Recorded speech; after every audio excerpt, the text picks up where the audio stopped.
Hello everybody, thank you for coming to another story time this week. This week's story time is super cool because I am actually in Cape Cod, so that's in the state of Massachusetts, out in New England, so very far from my home.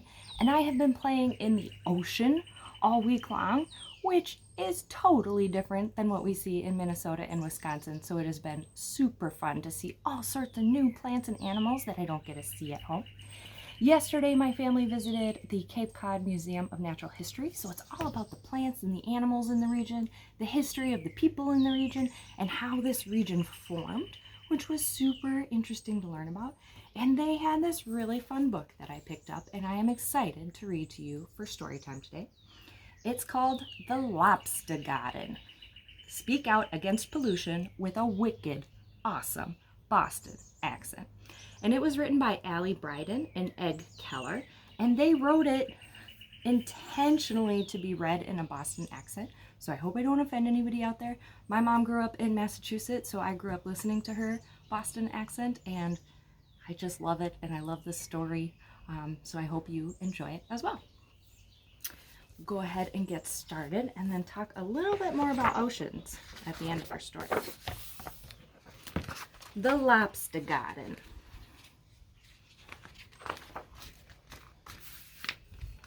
Walter was a proud lobster. Look at how nice Walter's yard is under the ocean.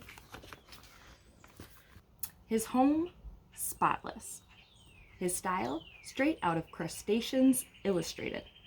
His garden, a blooming paradise. Yes, Walter had quite the blue thumb. Blue thumb, because he's underwater growing his plants. He was hip to the latest underwater gardening trends. Native kelps, ornamental grasses, rainbow algae. This careful crustacean was meticulous in his maintenance. What's a crustacean? That's what we call crabs, lobsters, things with hard exoskeletons like shrimp. Walter had one big dream, to win the annual Swell Gardens contest. He worked hard all year long to keep the most perfect lobster's garden.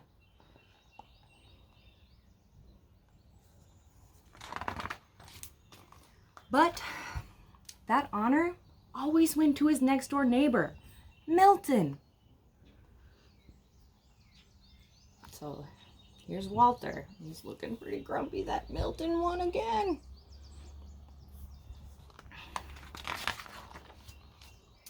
Milton was loud. He was chaotic. And his garden just flowed with the tides. The judges ate it up. Quite literally. Can you see the judges eating his garden? This year, Walter would be number one. But just as he was leveling his hedges, I was making them perfect. Wham! Holy whale poop! He knew exactly who was responsible. Look, this big tire fell down and crushed his gardens. Walter looks so surprised. Who do you think he thinks is responsible? Of course, they worked it out like adults. Hey, Chowderhead, you missing some trash in that garbage garden of yours? I was just about to ask you the same thing, Walter, you blue barnacle. Got any bright ideas how something like that finds its way into my prize-winning sea flowers? You trying to sabotage me? So they both have trash in their prize-winning flower beds, and they think the other one did it. But it didn't stop. Walter woke every morning to another disgusting thing dropped in his once flawless garden. So did Milton. Walter's sea grapes burst. Milton's phytoplankton flipped, and not in the good way. Each blamed the other, all the while both gardens filled with garbage. Oh my, their yards don't look so beautiful anymore. Then, one particularly trashy afternoon, looks like Walter threw over a jug. It goes, rumble!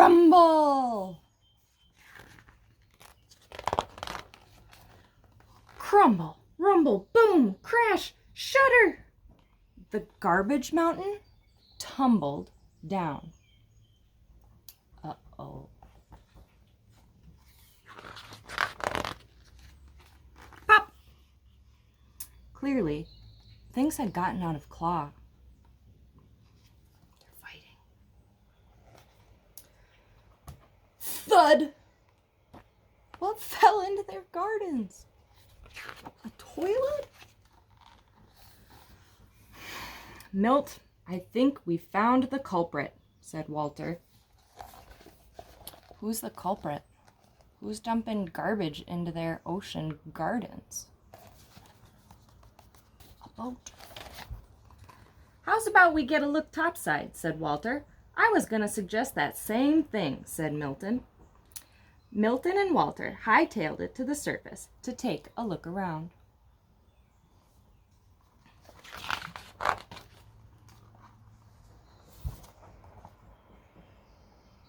What did they find?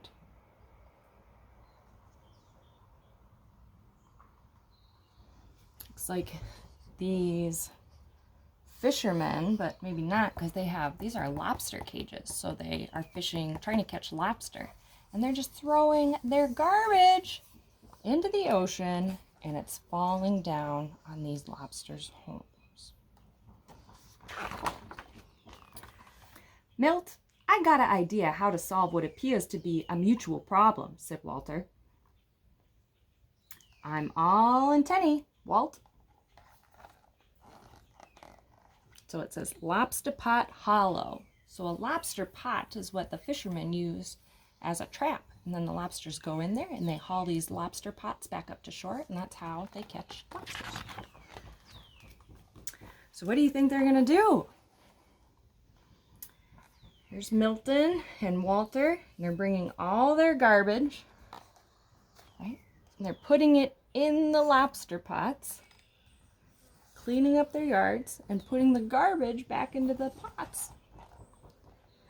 It was the first time they agreed on anything. Walter and Milton eventually went back to doing what they did best. That's some prize-winning sea cabbage. Wicked excellent eelgrass. Not everything changed. Who won the Swell Gardens Award? You can see Walter has a number 2 ribbon. He didn't win again. Milton won. But one thing certainly did. So here's those fishermen. It says Chowderhead on their boat. Hey, Chowderheads, enough with that garbage. W&M. So they sent all their garbage back up in the lobster pots and wrote a note. No more garbage, please.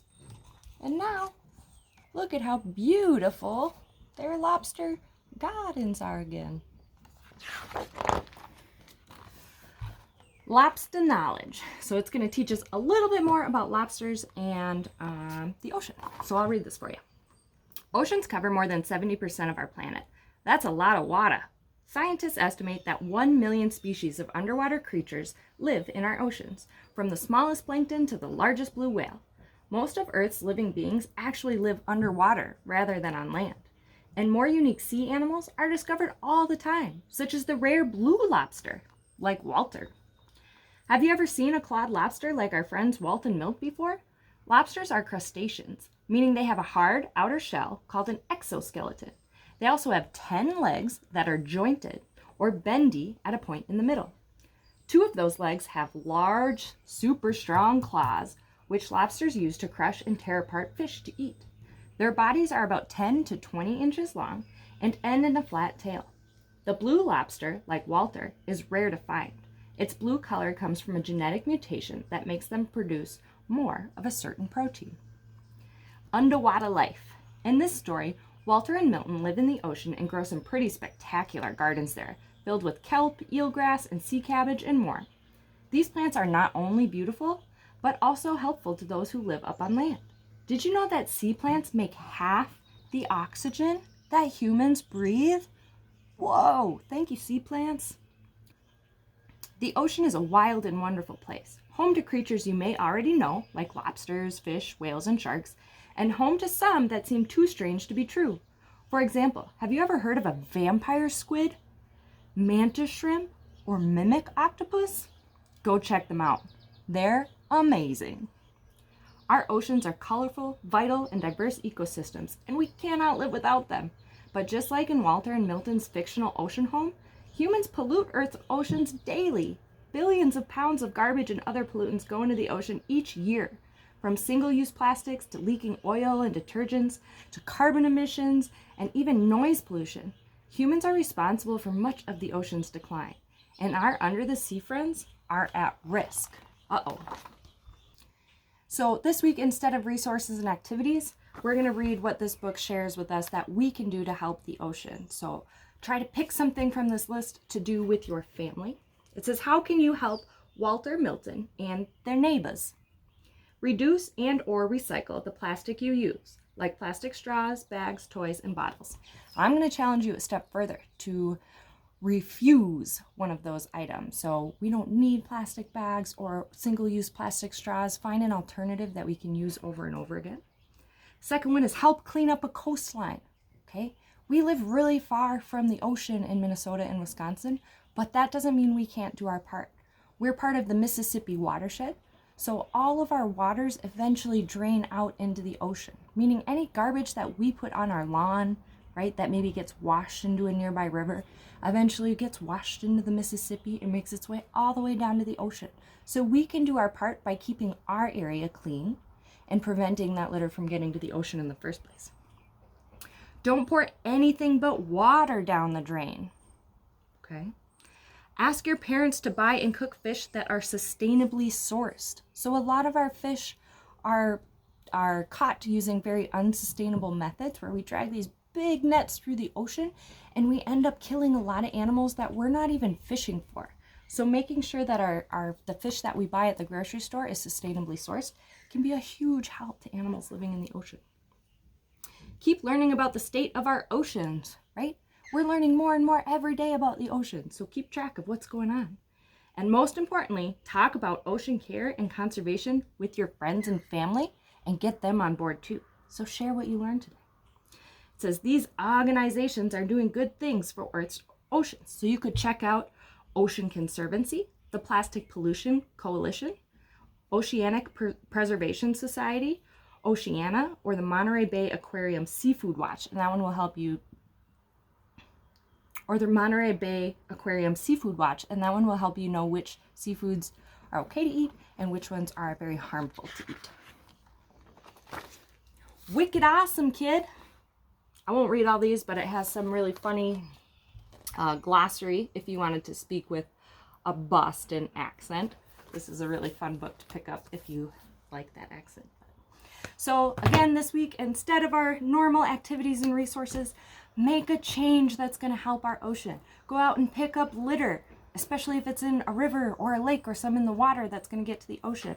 Maybe you're going to make a change in your household. So switch out a single-use plastic or a mug, or make a pledge that this month, for the next month, you're not going to get any single-use plastics from fast food places. That would be an awesome pledge to make. And start making those little changes. You can do more research using one of those websites. The Monterey Bay Aquarium website is super cool if you've never been to that website. You can learn so much about ocean creatures, especially if you're really fascinated by those deep sea creatures that are super weird. Maybe you recently went to one of our deep sea ocean programs in the Driftless region. They have awesome pictures and videos of all those creatures on their website. So get out there, help our oceans, and we'll see you again for Storytime next week. Bye-bye.